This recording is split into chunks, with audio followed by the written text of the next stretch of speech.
हाँ तो नमस्कार जी। आज की इस वीडियो में आपका मोस्ट वाला वेलकम है और मैं आपका भाई रवि कुमार। आज क्या बात करेंगे? आज बात करेंगे भाई मेरे क्लास 12, ठीक है, क्लास 12 हिस्ट्री का जो है टॉप 10 क्वेश्चन, ठीक है, हिस्ट्री का टॉप 10 क्वेश्चन जो सीधा एग्जाम में आएगा, ठीक है। और इससे पहले एक और वीडियो जो है हम टॉप 10 क्वेश्चन का बना चुके हैं, जिसका लिंक जो है आपके डिस्क्रिप्शन बॉक्स में दे दिया जाएगा, ठीक है।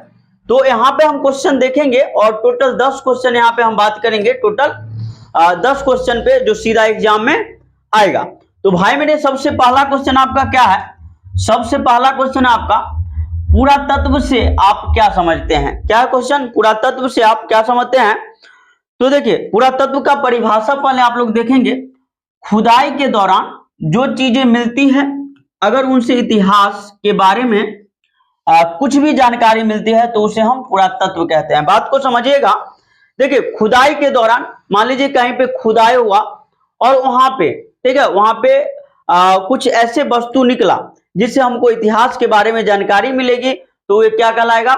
वो कहलाएगा पुरातत्व। जैसे मान लीजिए कहीं पे पत्थर निकल गया, ठीक है, पत्थर निकल गया, अभिलेख निकल गया, अभिलेख निकल गया, और बहुत सारे ऐसे वस्तु है जो निकलती है जिससे हमको इतिहास के बारे में पता चलता है, तो वही क्या कहलाता है? पुरातत्व कहलाता है। बात समझ गए होंगे। चलिए अगला क्वेश्चन हम लेंगे और अगला क्वेश्चन ये रहा आपका। अगला क्वेश्चन आप लोग देखिएगा।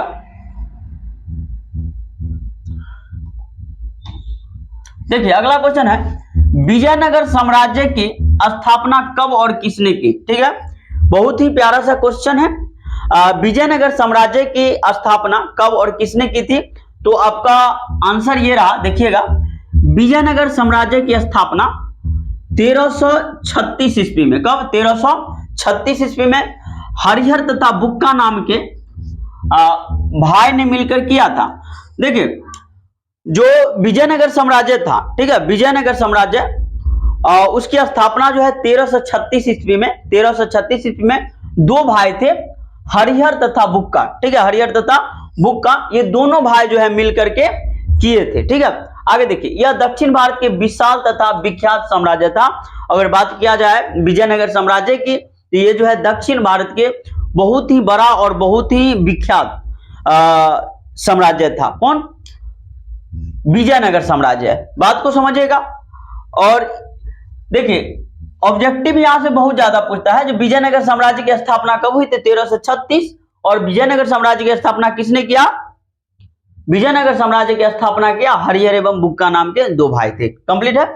चलिए, बहुत सारा ऑब्जेक्टिव यहां से बनेगा, हम ऑब्जेक्टिव का क्लास अलग करवाते हैं आपको। चलिए, ये क्वेश्चन है आपका, चिश्ती संप्रदाय के 3 प्रमुख संतों का परिचय दीजिए। ये बहुत ही बढ़िया क्वेश्चन है। क्या क्वेश्चन? चिश्ती संप्रदाय के 3 प्रमुख संतों का परिचय देना है। तो देखेंगे, देखिए, चिश्ती संप्रदाय भारत का एक प्रसिद्ध सूफी सिलसिला है। क्या है? चिश्ती संप्रदाय जो है भारत का एक प्रसिद्ध सूफी सिलसिला है। और इसमें कह रहा है इसके संत, ठीक है, इसके संत प्रेम, भाईचारा और मानव सेवा का संदेश देते हैं। और ये जो चिश्ती संप्रदाय से जुड़े हुए जो भी संत होते हैं वो क्या करते हैं? प्रेम और भाईचारा यानी कि मानव सेवा से जुड़ा हुआ जो भी बात होता है उसका संदेश देते हैं। अच्छा, इसके प्रमुख संत हो गए, इसके 3 प्रमुख संत हैं। कितना? इसके 3 प्रमुख संत है। तो कौन कौन है देखेंगे जरा। देखिए, सबसे पहले है आपका, सबसे पहला जो संत है वो है ख्वाजा मोइनुद्दीन, ठीक है, मोइनुद्दीन चिश्ती। इनका जन्म हुआ था 1141 में और मृत्यु हो गई 1236 में। ध्यान रखेंगे, सबसे पहला संत कौन है? ख्वाजा मोइनुद्दीन चिश्ती ना, ख्वाजा मोइनुद्दीन चिश्ती। इनका जन्म कब हुआ? 1141, और जो मर गए कब? 1236 में। अब देखिए, अब इसके बारे में, इनके बारे में कुछ जानकारी ले ले। इन्हें चिश्ती संप्रदाय का संस्थापक माना जाता है, ठीक है, यानी कि ख्वाजा मोइनुद्दीन जो थे, ठीक है, ख्वाजा मोइनुद्दीन चिश्ती, इनको जो है चिश्ती संप्रदाय का क्या माना जाता है? संस्थापक माना जाता है। ऑब्जेक्टिव में पूछ सकता है, जो चिश्ती संप्रदाय के संस्थापक कौन थे? तो ध्यान रखेंगे, जो चिश्ती संप्रदाय के संस्थापक थे ख्वाजा मोइनुद्दीन, ठीक है। चलिए आगे देखते हैं। ये अफगानिस्तान के चिश्त गांव से भारत आए। कहां से भारत आए थे? तो अफगानिस्तान के चिश्त गांव से। ध्यान रखेंगे आप लोग, जो ख्वाजा मोइनुद्दीन जो है कहां से भारत आए, ठीक है, तो अफगानिस्तान के चिश्त गांव से। आगे देखते हैं, अजमेर में इनकी दरगाह है, ठीक है, अजमेर में इनकी दरगाह है, यानी कि ख्वाजा मोइनुद्दीन चिश्ती का दरगाह कहां है, तो अजमेर में है, ठीक है। चलिए, जो बहुत ही प्रसिद्ध है और आपको ये बात जानकारी होनी चाहिए, जो अजमेर में जो ख्वाजा मोइनुद्दीन की जो दरगाह है वो बहुत ही ज्यादा क्या है, प्रसिद्ध है, बहुत फेमस है। चलिए, इन्होंने हिंदू मुस्लिम एकता, प्रेम और सेवा का संदेश दिया। और ये जो ख्वाजा मोइनुद्दीन चिश्ती थे, ये हिंदू मुस्लिम एकता और प्रेम और क्या है, प्रेम और सेवा का जो है संदेश दिए थे। चलिए, अगला संत हम देख लेते हैं, इसको आप लोग देख लिए होंगे। और आगे का जो संत है उनका नाम है भाई मेरे, उनका नाम क्या है, उनका नाम ये रहा कुतुबुद्दीन बख्तियार काकी। क्या नाम था, कुतुबुद्दीन बख्तियार काकी। इनका जन्म होता है 1177 में और इनकी मृत्यु हो जाती है 1235 में। इनका जन्म कब हुआ था, 1177, और मृत्यु हो जाती है 1235 में, ठीक है। तो देखा जाए, देखेंगे ये मोइनुद्दीन चिश्ती के शिष्य थे। मोइनुद्दीन चिश्ती के क्या थे, शिष्य थे। दिल्ली में रहकर इन्होंने सूफी विचारों का प्रचार किया, ठीक है।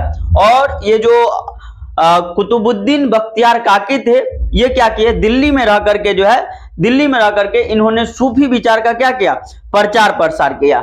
उसके बाद देखा जाए, इन्होंने संगीत एवं कली के माध्यम से भक्ति का प्रचार किया। कली न है, कवाली होगा, क्या होगा, कवाली, ध्यान देंगे, कवाली के माध्यम से, संगीत एवं कवाली के माध्यम से, ठीक है, कवाली के माध्यम से भक्ति का प्रचार किया। कौन, तो मोइनुद्दीन बख्तियार काकी। चले, और आगे देखा जाए, आगे है आपका हजरत निजामुद्दीन औलिया। क्या है, हजरत निजामुद्दीन औलिया। करा हजरत निजामुद्दीन औलिया, इनका जन्म होता है 1238 में और मृत्यु हो जाती है 1250 में, ठीक है, 1250। ध्यान रखेंगे आप लोग। देखिए, तो ये कुतुबुद्दीन काकी के शिष्य थे, कुतुबुद्दीन काकी के क्या थे, ये शिष्य थे। और उसके बाद है, इन्होंने प्रेम, करुणा, धार्मिक सहिष्णुता का संदेश दिया। और बात किया जाए हजरत निजामुद्दीन औलिया का, तो ये जो है प्रेम, करुणा और धार्मिक सहिष्णुता का जो है क्या करते हैं, संदेश देते हैं। और प्रसिद्ध कवि आमिर खुसरो इनके शिष्य थे। और जो बहुत प्रसिद्ध कवि है आमिर खुसरो, ठीक है, ये इनके क्या थे, शिष्य थे। कंप्लीट है। चलिए, तो ये क्वेश्चन आपका कंप्लीट होता है। अगर ये क्वेश्चन एग्जाम में पूछता है भाई मेरे, तो ये पूछेगा आपका 5 नंबर का, ठीक है, 5 नंबर का पूछेगा। ध्यान रखिएगा आप लोग और इसको याद कर लीजिएगा, क्योंकि कई बार जो है पूछा भी गया है। और अगला क्वेश्चन है, बहुत छोटा सा क्वेश्चन है, देख लेते हैं जरा। करा, छोटा सा नहीं है, ये भी 5 नंबर का क्वेश्चन है, ठीक है, थोड़ा बड़ा होगा, ध्यान रखेंगे। देखिए, महाभारत में वर्णित विवाह का प्रकार बताइए। क्या है, महाभारत में वर्णित विवाह का प्रकार जो है बताना है। तो भाई मेरे, महाभारत में जो है, महाभारत में कुल 8 प्रकार के विवाह का वर्णन किया गया है। कितने प्रकार के विवाह का वर्णन है, 8 प्रकार। महाभारत में कितने प्रकार के विवाह का वर्णन है, तो 8 प्रकार का। और देखते हैं कौन कौन से प्रकार है। तो आपका सबसे पहला प्रकार है ब्राह्मण विवाह, ठीक है, ठीक है। चले, तो यह सर्वोत्तम प्रकार का विवाह तथा गुणवान व्यक्ति के साथ पूजा कर वस्त्र भूषणों से सुसज्जित कन्या का विवाह ब्राह्मण विवाह कहलाता है। वर्तमान समय में यही विवाह प्रचलित है। बात समझ में आ रहा ना, यानी कि अभी के समय में जो शादी विवाह होता है वो कौन सा विवाह कहलाता है, तो ब्राह्मण विवाह कहलाता है, ठीक है। और इसमें होता क्या है, सो देखेंगे आप लोग। देखिए, ब्राह्मण विवाह में होता क्या है, यह सबसे सर्वोत्तम प्रकार का विवाह जो है माना जाता है, सर्वोत्तम प्रकार का विवाह माना जाता है। और इसमें क्या होता है, गुणवान व्यक्ति के साथ पूजा कर वस्त्र भूषणों से सुसज्जित करने का विवाह ब्राह्मण विवाह कहलाता है। सिंपल समझिए, जो ब्राह्मण विवाह में क्या होता है, एक बहुत बढ़िया वर खोज करके, ठीक है, किसी कन्या का विवाह जो है, किसी कन्या का विवाह उससे करवा दिया जाता है। आमतौर पर हमारे गांव देहात में जो शादी होती है अभी, ठीक है, वो क्या कहलाती है, ब्राह्मण विवाह ही कहलाएगी। और अगला जो प्रकार है आपका, वो आगे है आपका दैव विवाह। क्या है, दैव विवाह।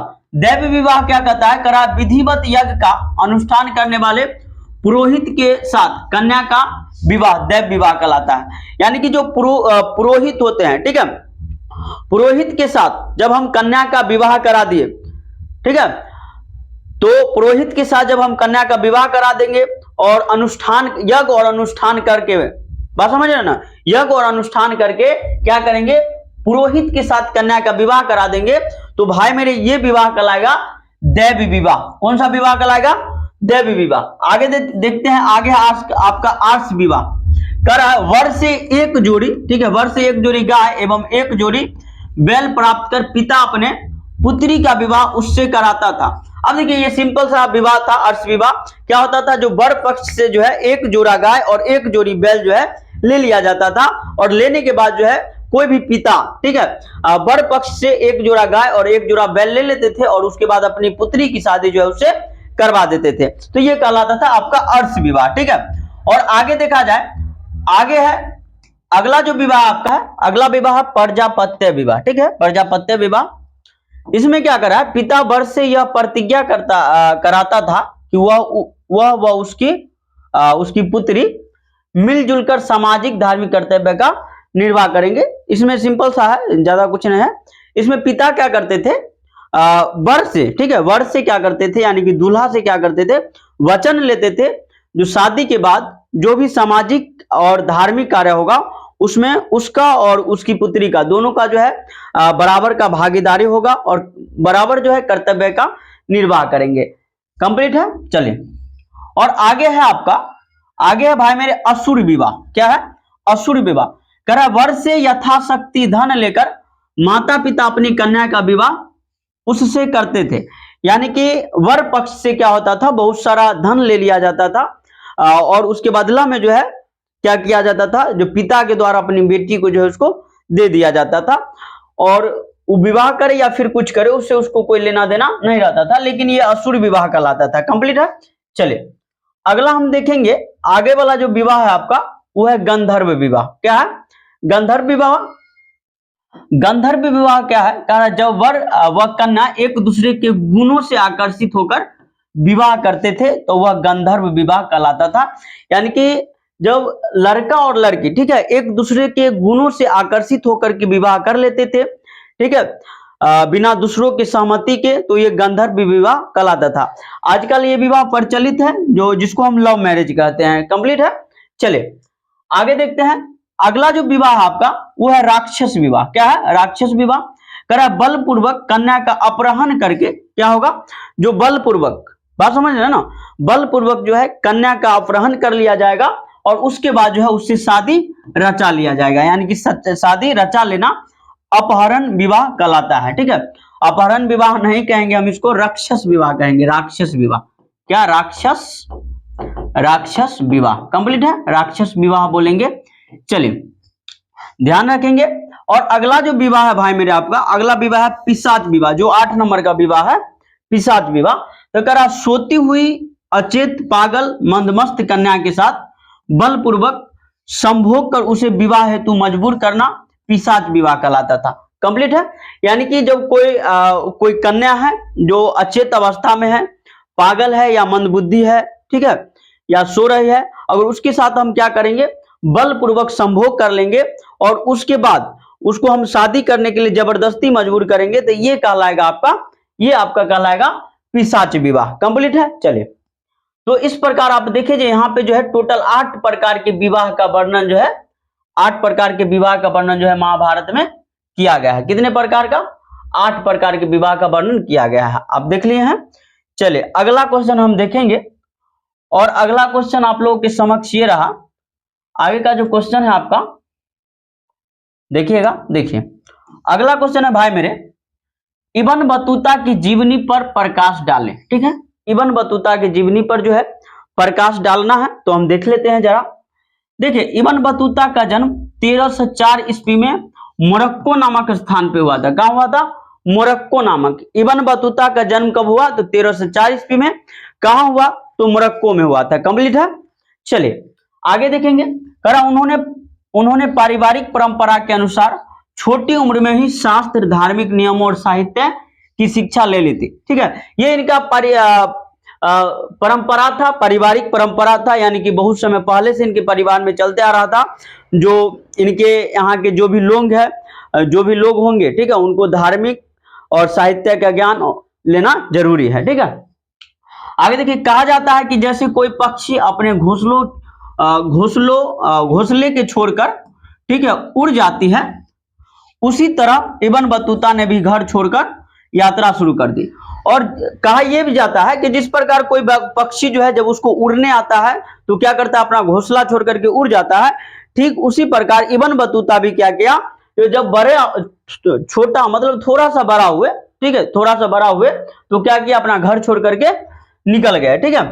वह खानाबदोश, क्या है, खानाबदोश जाति के थे, इसलिए यात्रा करना उसकी जाति में शामिल था। ये जो खानाबदोश वाले जाति होते हैं, इनका जो खास बात होता है, जो यात्रा बहुत ज्यादा करते हैं। तो चूंकि ये भी जो थे इब्न बतूता, ये खानाबदोश जाति के थे, इसलिए ये भी जो है बहुत ज्यादा यात्रा करते थे, तो ये अपना यात्रा शुरू कर दिए। चलिए, तो इस प्रकार आप जो है इब्न बतूता की जीवनी लिख सकते हैं। 2 नंबर के एग्जाम में पूछेगा, ठीक है, 2 नंबर के पूछेगा।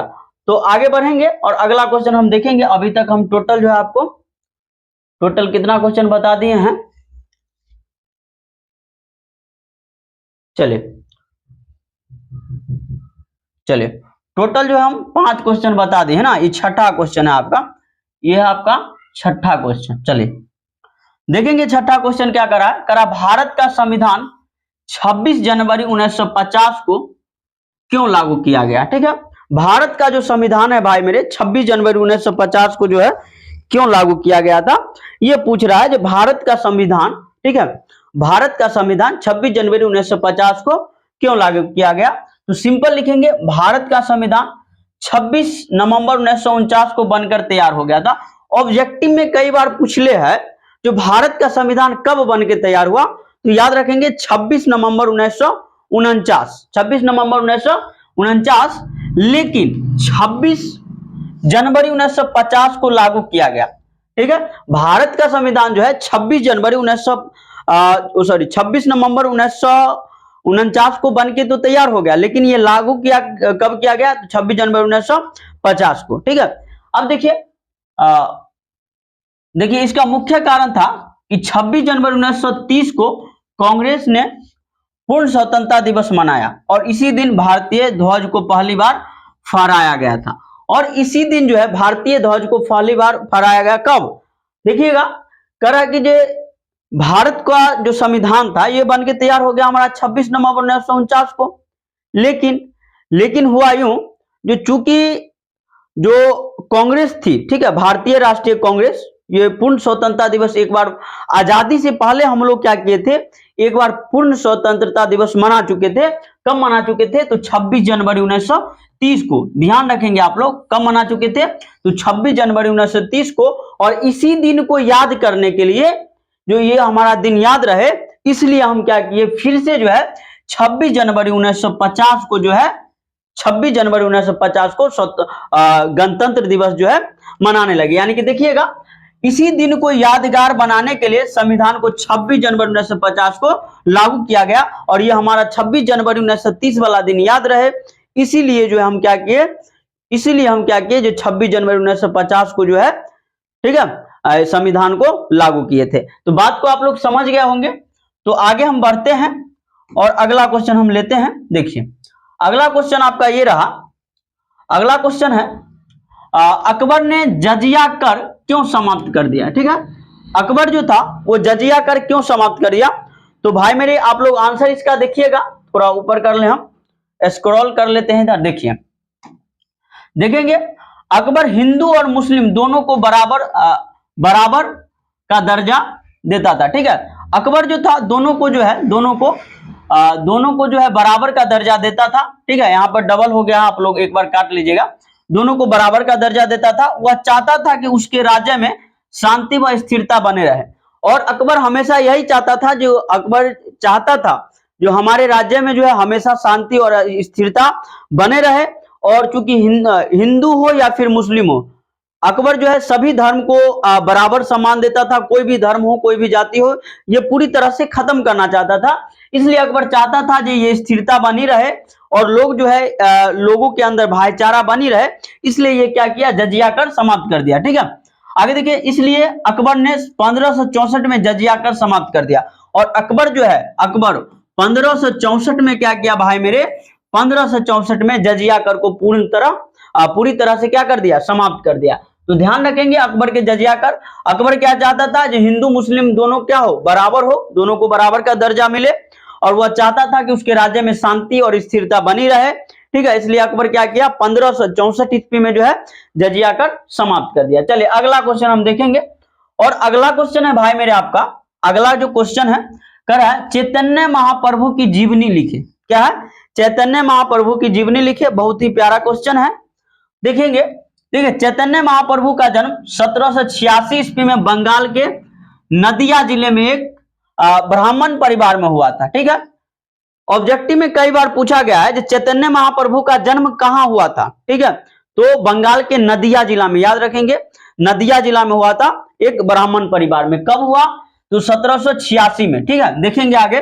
20 वर्ष के उम्र में वह सन्यासी बन गए थे। कितने वर्ष के उम्र में, 20 वर्ष के उम्र में भाई मेरे चैतन्य महाप्रभु जो थे वो क्या बन गए, सन्यासी बन गए। कंप्लीट है। चले, कबीर और नानक के भांति इन्होंने भी हिंदू मुस्लिम एकता पर बल दिया। जिस प्रकार कबीर और गुरु नानक, ठीक है, दोनों जो है हिंदू मुस्लिम एकता पे बहुत ज्यादा बल दिए, ठीक उसी प्रकार जो है चैतन्य महाप्रभु भी जो है हिंदू मुस्लिम एकता पर क्या दिए, बल दिए। ठीक है, चले आगे देखते हैं। इन्होंने भाईचारों को बहुत बढ़ाया। क्या किया, भाईचारों को इन्होंने बहुत बढ़ाया। इन्होंने राधा और कृष्ण की कहानी लिखी। ठीक है, इनके द्वारा जो है राधा और कृष्ण की कहानी लिखी गई, जिसे लोग आज भी याद करते हैं। इनका मानना था कि मानव को राधा की भांति भगवान से प्रेम करनी चाहिए। इनकी मृत्यु 1533 में बंगाल में हो गई। यानी कि चैतन्य महाप्रभु जो है उनका मानना था, चैतन्य महाप्रभु का, जिस प्रकार, ठीक है, जिस प्रकार राधा जो है कृष्ण से प्रेम करती है, ठीक उसी प्रकार मनुष्य को जो है भगवान से प्रेम करनी चाहिए। कंप्लीट है। चले, तो इस प्रकार आप चैतन्य महाप्रभु की जीवनी के बारे में लिख सकते हैं शॉर्ट में। चले आगे हम देखेंगे, और अगला क्वेश्चन है 9 नंबर का, बहुत ही छोटा सा क्वेश्चन है, देखेंगे। देखिए, खालसा पंथ की स्थापना किसने और कब की। ठीक है, खालसा पंथ की स्थापना करा है भाई मेरे। ठीक है, खालसा पंथ की स्थापना तो सिंपल लिखेंगे, जो गुरु गोविंद सिंह जी ने 1699 ईस्वी में बैसाखी के दिन, किसके दिन, बैसाखी के दिन, ठीक है, आनंदपुर साहिब में खालसा पंथ की स्थापना की। ठीक है, याद रखेंगे, जो गुरु गोविंद सिंह जी के द्वारा जो है 1699 ईस्वी में जो है बैसाखी के दिन आनंदपुर साहिब में, ठीक है, खालसा पंथ की स्थापना की गई थी। कंप्लीट है। चले, और अगला क्वेश्चन और अंतिम क्वेश्चन है आप, चले तो अगला क्वेश्चन क्या है, आगे का क्वेश्चन है प्राचीन काल में वर्ण व्यवस्था का वर्णन करें। ठीक है, प्राचीन काल में वर्ण व्यवस्था पूछेगा या फिर वर्ग व्यवस्था, तो सेम ही होगा। ठीक है, आप लोग लिखेंगे जो प्राचीन समय में समाज को 4 वर्गों में, यानी कि समाज को जो है 4 वर्णों में जो है बांटा गया। कितने वर्गों में, 4 वर्गों में। सबसे पहला था भाई मेरे यहाँ पे, सबसे पहला था आपका ब्राह्मण। क्या था, ब्राह्मण। तो लिखेंगे ब्राह्मण पढ़ाई और पूजा पाठ कराते थे। इसमें जो ब्राह्मण था, ठीक है, उसका क्या काम था, पढ़ाई और पूजा पाठ करवाना। ठीक है, क्षत्रिय का क्या काम था, तो राजा, सैनिक और सुरक्षा का काम। ठीक है, यानी कि क्षत्रिय जो है राजा भी बन सकते थे, सैनिक भी बन सकते थे, और सुरक्षा का जो कार्य है वो भी कर सकते थे। उसके बाद आता है वैश्य। ठीक है, खेती, व्यापार तथा पशुपालन करते थे। वैश्य का क्या काम था, खेती, व्यापार और पशुपालन। कंप्लीट है। और आगे देखेंगे, आगे क्या है, आगे है आपका शूद्र। ये चौथा था शूद्र। क्या है, शूद्र। इसका काम था सेवा और श्रम करते थे। यानी कि ऊपर में जो 3 को बताए हैं आपका, ब्राह्मण, क्षत्रिय और वैश्य, ठीक है, ये तीनों का सेवा कौन करता था, और उनके यहाँ श्रमिक का काम कौन करता था, तो शूद्र। यानी कि सबसे ज्यादा जो है कर्मठ और योग्य यही होते थे, बहुत ज्यादा मेहनत करते थे। ठीक है, देखिए यह व्यवस्था, अब ये जो 4 गो व्यवस्था हम बताए, आप लोग गौर से देखिएगा, 4 गो, ब्राह्मण, क्षत्रिय और वैश्य और शूद्र। ठीक है, ये व्यवस्था जो है परमानेंट के लिए नहीं था, लोग इसमें बदलाव कर सकते थे। ठीक है, लोग इसमें बदलाव कर सकते थे। तो यहाँ पे हम लिख दिए हैं, यह व्यवस्था पेशा और योग्यता पर आधारित थी। ठीक है, यानी कि आप अपने योग्यता के हिसाब से और अपने पेशा के हिसाब से, मतलब आप कौन काम कर सकते हैं, अगर आपके पास योग्यता है तो उसके अकॉर्डिंग जो है आप जो है चुन सकते थे अपने वर्ण को। ठीक है, करा उस समय लोग एक वर्ण से दूसरे वर्ण में जा सकते थे, और उस समय लोग एक वर्ण से दूसरे वर्ण में आसानी से जा सकते थे, यानी यहाँ कठोर जाति व्यवस्था जैसी नहीं थी। और ये जो थी एक कठोर जाति व्यवस्था जैसी नहीं थी, तरह समाज में बदलाव हो सकती थी। और समाज में जो है भाई मेरे, समाज में बदलाव हो सकती थी, लोग जो है अपना पेशा बदल सकते थे। ठीक है, तो इस प्रकार जो है हम टोटल जो है 10 क्वेश्चन पे बात कर चुके हैं, टोटल 10 क्वेश्चन जो आपके एग्जाम के लिए बहुत ही महत्वपूर्ण है। तो आई होप कि आपको ये वीडियो बढ़िया लगा होगा, तो चैनल को सब्सक्राइब करिए, वीडियो को लाइक करिए और शेयर करिए। थैंक यू, फिर मिलेंगे एक नए वीडियो के साथ।